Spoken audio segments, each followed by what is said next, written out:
Panahon ng kasalukuyan.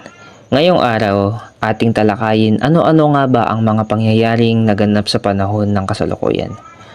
Umpisahan natin sa sinabi nila Barker at Barker, 1993. Ayon sa kanila, ikinokonekta ang wika ng nakaraan at ang kasalukuyan at ang hinaharap.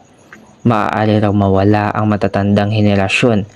Subalit sa pamamagitan nito ang mga sumusunod at sumusunod pang mga henerasyon ay natututo o maaring matuto sa nakalipas at nakaranas nang gayoy hindi maiwasan ang muling pagkakamali. Corazon Aquino bilang unang babaeng Pangulo ng Pilipinas. Matapos niyang mapatalsik sa pwesto si dating Pangulong Ferdinand E. Marcos at naganap sa bansa ng Pilipinas ang pagbabagong historikal na nagresulta sa Rebolusyong EDSA sa 36 noong Pebrero o ang pagsasama-sama ng mga tao upang patalsikin sa pwesto si Pangulong Ferdinand. At nang mapatalsik si Pangulong Ferdinand, gumawa ng bagong konstitusyon ang Pangulong Corazon Aquino na naglalagda na ang paglikha at linangin ng wika ng Pilipinas o mas kilala sa tawag na LWP bilang pamalit sa dating SWP at ang makatugon sa panibagong iniyatas na gawain nitong patuloy na pagsasaliksik at pagpapaunlad ng wikang pambansa.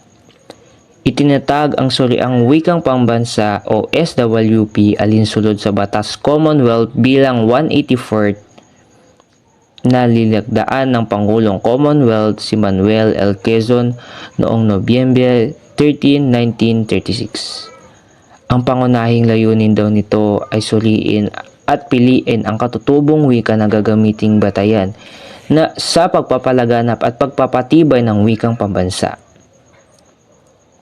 At noong 1987, ipinalabas ni Lourdes Kusimbing sa Departamento ng Edukasyon, Kultura at Sport ang kautosang bilang 52 na nag-uutos sa paggamit ng Filipino bilang panturo sa lahat ng antas ng paaralan kaalinsabay sa Ingles na nagtatakda sa patakaran ng edukasyong bilingwal.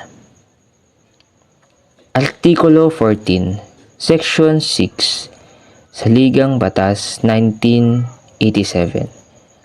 Nakasaad sa batas na ito, ang wikang pambansa ay Filipino. Alinsulod sa tadhana ng batas at nagsang-ayon na nararapat na maaring opisyal ng Kongreso, dapat magsagawa ng mga hakbangin ang pamahalaan upang ibunsod at puspusang ituguyod ang paggamit ng Filipino bilang medium na opisyal na komunikasyon at bilang wika ng panturo sa sistemang pang-edukasyon. Wikang opisyal ayon kay Virgilio Almario. Ang wikang opisyal ay itinadhana ng batas na maging wika sa opisyal na talastasan sa pamahalaan. Ang wikang opisyal ay itinadhana na maging talastasan pagdating sa pamahalaan dahil ito ang wikang Filipino na ating ginagamit. Sino nga ba si Virgilio? Ay isa siyang Filipinong artist, kilala siya bilang isang manunulat, isang kritiko at isang guro. Kasalukuyang konstitusyon ng 1987 Artikulo 14 Section 7. Ukol sa layunin ng komunikasyon at pagtuturo, ang mga wikang opisyal ng Pilipinas ay Filipino. Hanggat walang ibang itinadhana ang batas Ingles, ang mga wikang pangrehilyon ay pagtulong na mga wikang opisyal sa mga rehilyon at magsisilbi na pangtulong ng mga wikang panturo roon. Wikang panturo.